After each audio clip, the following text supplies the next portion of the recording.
Hello friends, welcome to கவிதாசmayalarai. இன்றைக்கி நம்ம பார்க்க போகிற ஸ்பெஷல் ரெசிபி நல்ல ஒரு சுவையான எள்ளு சாதம். ஒரு அருமையான ஹெல்தியான வெரைட்டி ரைஸ். ரொம்ப டேஸ்ட்டாக இருக்குங்க. நல்ல வாசனையாக இருக்கும். அந்த எள்ளு வறுத்து அதில் நல்ல ஒரு பொடி செஞ்சு நம்மளுக்கு நல்ல ஒரு தாளிப்பெல்லாம் சேர்த்து சாதமோடு கலந்து எடுக்கும்போது வாசனையும் டேஸ்ட்டும் அட்டகாசமாக இருக்கும். ஒரு குயிக்கான லஞ்ச் பாக்ஸ் ரெசிபி. ரொம்ப நல்லது. குழந்தைங்க பெரியவங்க எல்லோரும் விரும்பி சாப்பிடுவாங்க. எள்ளு ரொம்ப நல்லதுங்க. போனை ஸ்ட்ராங்காக்கிறதுக்கு எள்ளில் நிறைய மைக்ரோ நியூட்ரியன்ஸ் இருக்குது. அயன் கண்டென்ட் அதிகம். ஹீமோக்ளோபின் அளவு கம்மியாக இருக்கிறவங்கள இந்த எள்ளெல்லாம் நிறையா எடுத்துக்கும் போது கவுண்ட் இன்க்ரீஸ் ஆகும்னு சொல்லுவாங்க. அந்தளவுக்கு நிறைய சத்துக்கள் இருக்குது. இதில் நிறையா டிஷ்ஷஸ் பண்ணலாம். அந்த எள்ளுப்பொடி செஞ்சு வச்சுட்டு இந்த மாதிரி சாதம்லாம் கிளறது ரொம்ப சிம்பிள் அண்ட் ஈஸியாக இருக்கும். நல்ல குவான்டிட்டி எள்ளு நம்மளும் உணவோடு அடிக்கடி நம்ம நிறையா எடுத்துக்கிட்ட மாதிரி இருக்கும். ஸோ மிஸ் பண்ணாமல் ட்ரை பண்ணி பாருங்கள். இப்போ வாங்க ரெசிபி எப்படின்னு பார்க்கலாம். இப்போ இங்கே ஒரு கப்பு ரைஸு, அதாவது கிட்டத்தட்ட ஒரு 200 கிராம் ரைஸை நல்ல உதிரியான சாதமாக வடித்து எடுத்து வச்சுருக்குறேங்க. நம்மளுக்கு எந்த வெரைட்டி ரைஸ் செய்யும் போதும் சாதம் இப்படி கொஞ்சம் உதிரியாக இருந்தால் தான் நம்மளுக்கு வெரைட்டி ரைஸ் எல்லாம் கிளறும் போது அந்த சோறு உடையாது, குழையாது, நல்லா இருக்கும். இப்போ எடுத்துக்கிட்ட ரைஸுக்கு அளவாக நம்ம ஃப்ரெஷ்ஷான ஒரு எள்ளுப்பொடி ரெடி பண்ணிடலாங்க. அதுக்கு இங்கே 3 டேபிள் ஸ்பூன் அளவுக்கு கருப்பு எள்ளு எடுத்துருக்குறேன். அடுத்ததாக வரமிளகாய் ஒரு 4 to 5 வரமிளகாய் எடுத்துக்கலாம். நீங்கள் உங்களுடைய டேஸ்ட்டு காரத்துக்கு தகுந்த மாதிரி நீங்கள் டிசைட் பண்ணிக்கோங்க. அடுத்ததாக உளுந்தம்பருப்பு ஒரு 2 டேபிள் ஸ்பூன். கூடவே நல்ல ஒரு 2 கொத்து ஃப்ரெஷ்ஷான கருவேப்பிலை. இந்த எள்ளோட கருவேப்பிலையும் சேர்த்து வறுத்து நம்ம பொடிக்க போகிறோம். அது சாதமோட கிளறக்கு நல்ல வாசனையாக நல்ல டேஸ்ட்டாக இருக்கும். முக்கியமாக ரொம்ப நல்லது. கூடவே கொஞ்சமாக பெருங்காயம். நான் இங்கே பெருங்காய கிரானுல்ஸ் எடுத்து வச்சுருக்கிறேன். தேவையான அளவு உப்பு. அவ்வளோதாங்க இதுக்கு தேவையான பொருட்கள்.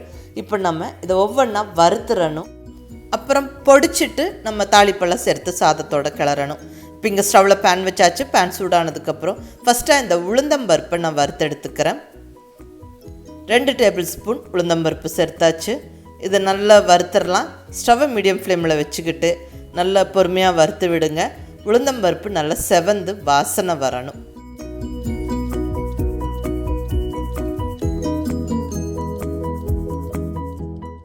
பாருங்கள், நல்லா செவந்துருச்சு. இப்போ இதை எடுத்து ஒரு தட்டில் ஆறக்கு போட்டுடலாம். இந்த உளுந்தம்பருப்பு வறுபட்ட வாசனை ரொம்ப நல்லாயிருக்கும். அடுத்தது மிளகாவை வறுத்துடலாங்க. நான் இங்கே ஒரு 5 to 6 வரமிளகாவை வறுத்துக்கிறேன்.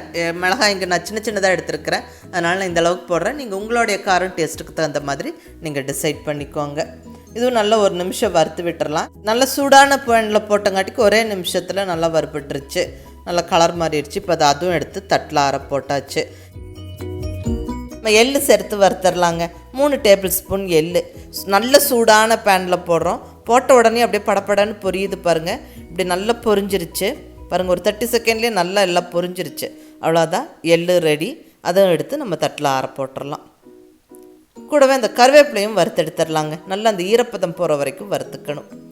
எள்ளு கருவேப்பிலையிலலாம் நிறைய சத்துக்கள் இருக்குங்க. நல்ல அயன் கண்டென்ட் இருக்குது.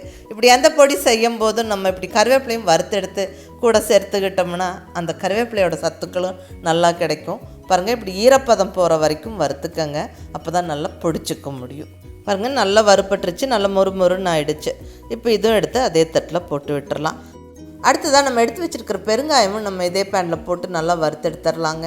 நல்லா சூடான பேனில் பெருங்காயம் சேர்த்தாச்சு. கூடவே உப்பு சேர்த்துடலாம். தேவையான அளவு உப்பு. நான் இங்கே கல் உப்பு சேர்த்துக்கிறேன்.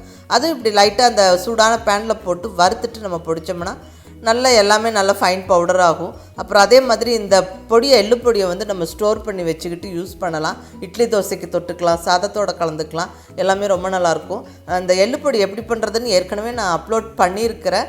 இதே தான், கொஞ்சம் அதிக குவான்டிட்டியில் நம்ம செஞ்சு எடுத்து ஸ்டோர் பண்ணிக்கலாம். அது ஏற்கனவே அந்த வீடியோவை நான் அப்லோட் பண்ணிட்டேன். இந்த எள்ளுப்பொடி எப்படி பண்ணணும்னு. இன்றைக்கி நான் ஃப்ரெஷ்ஷாக செஞ்சு இந்த வெரைட்டி ரைஸ் செய்கிறேன். ஸோ அதுதான் உங்களோட ஷேர் பண்ணிகிட்ருக்கிறேன். பாருங்கள், இந்த அளவுக்கு பொடிச்சுக்கணும். ரொம்ப கண்டினியூஸாக மிக்சியை ஓட்டாமல் கொஞ்சம் விட்டு அரைங்க. அப்போ தான் அந்த எள்ளு எண்ணெய் விடாமல் பொடியாகும்.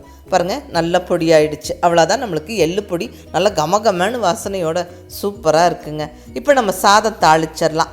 இங்கே ஸ்டவ்வில் ஒரு பேன் வச்சாச்சு. பேன் சூடானதுக்கப்புறம் நல்ல ஒரு 1.5 டேபிள் ஸ்பூன் அளவுக்கு நல்லெண்ணெய் சேர்த்துக்கிறேன். நல்லெண்ணெயும் எள்ளுலேருந்து எடுக்கிறது தான். நம்ம யூஸ் பண்ணுற எண்ணெய் வகைகளில் இந்த எள்ளு எண்ணெய் ரொம்ப சிறப்பானது. இந்த பர்டிகுலர்லி இந்த எள்ளு சாதம் எல்லாம் தாளிக்கிறதுக்கு நல்லெண்ணெய் சேர்க்கிறது தான் நல்லது. டேஸ்ட்டும் பர்ஃபெக்டாக இருக்குங்க. இப்போ எண்ணெய் சூடானதுக்கப்புறம் நல்லா 1 டீஸ்பூன் கடுகு உளுந்தம்பருப்பு சேர்த்து பொரிய விட்டுறலாம். கூடவே 1 டீஸ்பூன் கடலைப்பருப்பு. இந்த கடலைப்பருப்பு நல்லா பொரிஞ்சதுக்கப்புறமா நல்லா ஒரு கொத்து ஃப்ரெஷ்ஷான கருவேப்பிலை. அடுத்ததாக 2 வரமிளகாய் சேர்த்துக்கிறேன் ஜஸ்ட்டு தாளிப்புக்கு. கூடவே வறுத்த வேர்க்கடலை 1 டேபிள் ஸ்பூன். இந்த ஆயிலில் கொஞ்சம் ஃப்ரை ஆனதுக்கப்புறம் அது ரொம்ப நல்லாயிருக்கும்.